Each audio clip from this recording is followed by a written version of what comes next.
मुस्तफा को ही क्यों चुना गया ईरान का सुप्रीम लीडर। यूएस इजराइल हमले में ईरान के मारे गए 1255 लोग। बांग्लादेश में बिजली बचाने के लिए कॉलेज बंद। जंग से दुनिया परेशान, इधर हथियार बेच रहे ट्रंप। यूएई के एयर डिफेंस ने ईरानी ड्रोन की उड़ाई धज्जियां। क्या बूंद बूंद तेल के लिए तरसेगी दुनिया। नमस्कार, मेरा नाम है शालिनी और आप देख रहे हैं द न्यूज़ 15। स्वागत है आपका हमारे खास प्रोग्राम दुनिया के हालचाल में। चलिए नजर डालते हैं बड़ी खबरों पर विस्तार से।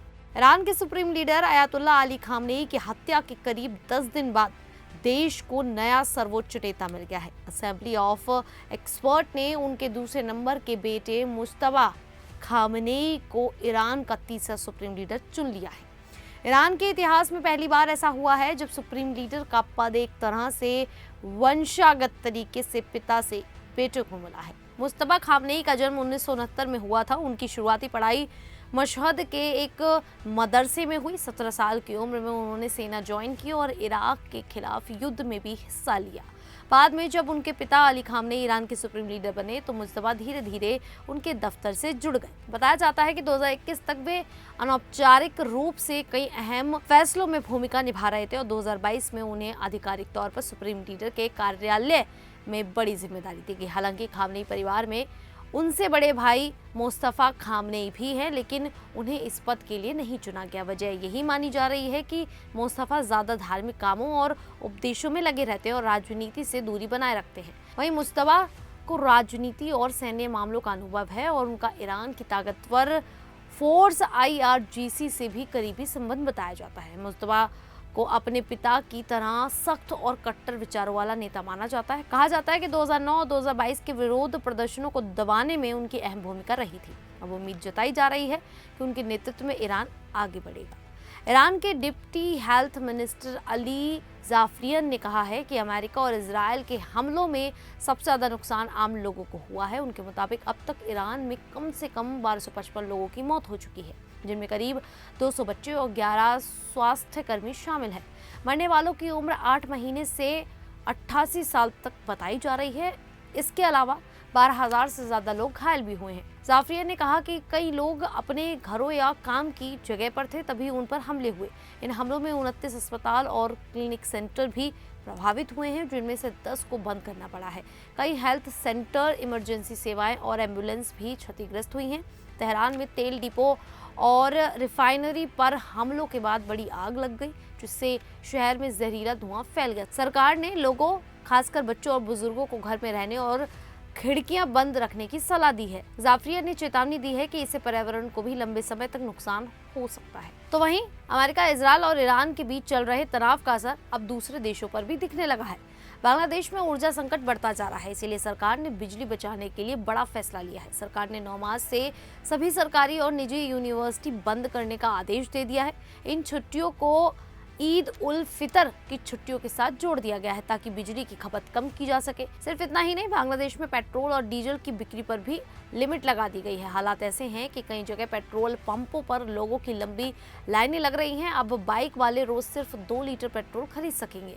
निजी कारें 10 लीटर, SUV और जीप 20 से 25 लीटर, जबकि बसें 70 से 80 लीटर तक ईंधन ले सकेंगी। बांग्लादेश पेट्रोलियम कॉरपोरेशन का कहना है कि देश करीब 95% तेल विदेशों से मांगता है। मिडिल ईस्ट में जंग और हॉर्मुज स्ट्रेट बंद होने की वजह से तेल सप्लाई प्रभावित हुई है, इसीलिए सरकार ऊर्जा बचाने के लिए ये कदम उठा रही है। दुनिया में चल रही जंग और तनाव के बीच अमेरिका ने हथियार बेचकर अपनी ताकत और बढ़ा ली है। एक रिपोर्ट के मुताबिक पिछले 4 साल में दुनिया में बिकने वाले हर 100 हथियारों में से 42 हथियार अमेरिका के रहे हैं। इससे पहले 2016 से 2020 के दौरान ये आंकड़ा करीब 36% था। स्टॉकहोम इंटरनेशनल की रिपोर्ट बताती है कि हथियार बेचने के मामले में रूस को बड़ा नुकसान हुआ है और अब उसकी हिस्सेदारी घटकर करीब 6.8% रह गई है।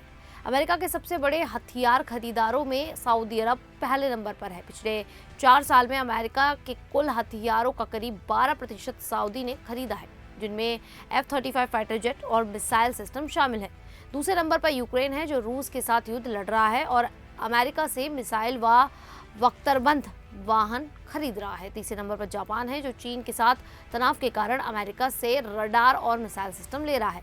रिपोर्ट्स के मुताबिक अमेरिका ने इन देशों के अलावा करीब 96 देशों को भी हथियार बेचे हैं। ईरान और संयुक्त अरब अमीरात के बीच तनाव बढ़ता जा रहा है। यूएई ने बताया कि ईरान की तरफ से लगातार मिसाइल और ड्रोन हमले किए जा रहे हैं। रविवार को यूएई के एयर डिफेंस सिस्टम ने 16 बैलिस्टिक मिसाइल और 113 ड्रोन को हवा में ही मार गिराया। कुल 17 मिसाइलों का पता चला था, जिनमें से 16 को नष्ट कर दिया गया, जबकि एक समुद्र में गिर गई। इसके अलावा 117 ड्रोन का पता चला, जिनमें से 113 को इंटरसेप्ट कर दिया गया और 4 देश के कुछ इलाकों में गिर गए। यूएई के रक्षा मंत्रालय ने एक छोटा वीडियो भी जारी किया है, जिसमें एयर डिफेंस सिस्टम ईरानी ड्रोन को नष्ट करते हुए दिख रहा है। सरकार के मुताबिक अब तक ईरान की तरफ से 238 बैलिस्टिक मिसाइल और 1422 ड्रोन दागे जा चुके हैं, जिनमें से ज्यादातर को हवा में ही गिरा दिया गया। हालात को देखते हुए अबू धाबी में भारतीय दूतावास ने भी भारतीय नागरिकों को सावधान रहने की सलाह दी है और कहा है कि अलर्ट मिलने पर तुरंत सुरक्षित जगह पर जाएं और बिना अनुमति फोटो या वीडियो ना बनाएं। मिडिल ईस्ट में बढ़ते तनाव के बीच बहरीन से बड़ी खबर सामने आई है। ईरान के ड्रोन हमले के बाद बहरीन की सबसे बड़ी तेल रिफाइनरी में अफरा तफरी मच गई। बहरीन की सरकारी ऊर्जा कंपनी ने बताया कि हमले की वजह से रिफाइनरी के कुछ ऑपरेशन प्रभावित हुए हैं। रिपोर्ट्स के मुताबिक सीत्रा इलाके में स्थित इस रिफाइनरी के पास अचानक घना धुआं उठता देखा गया। हमले में कुछ लोगों के घायल होने और अस्पताल की संपत्ति को नुकसान पहुंचने की भी खबर है। इसके बाद कंपनी ने अपने कई ऑपरेशन पर फोर्स मेजॉर लागू कर दिया। फोर्स मेजॉर एक कानूनी प्रावधान होता है जब युद्ध, हमला या प्राकृतिक आपदा जैसी बड़ी घटना की वजह से कोई कंपनी अपने कॉन्ट्रैक्ट पूरे नहीं कर पाती, तब वह कुछ समय के लिए अपनी जिम्मेदारियां रोक सकती है।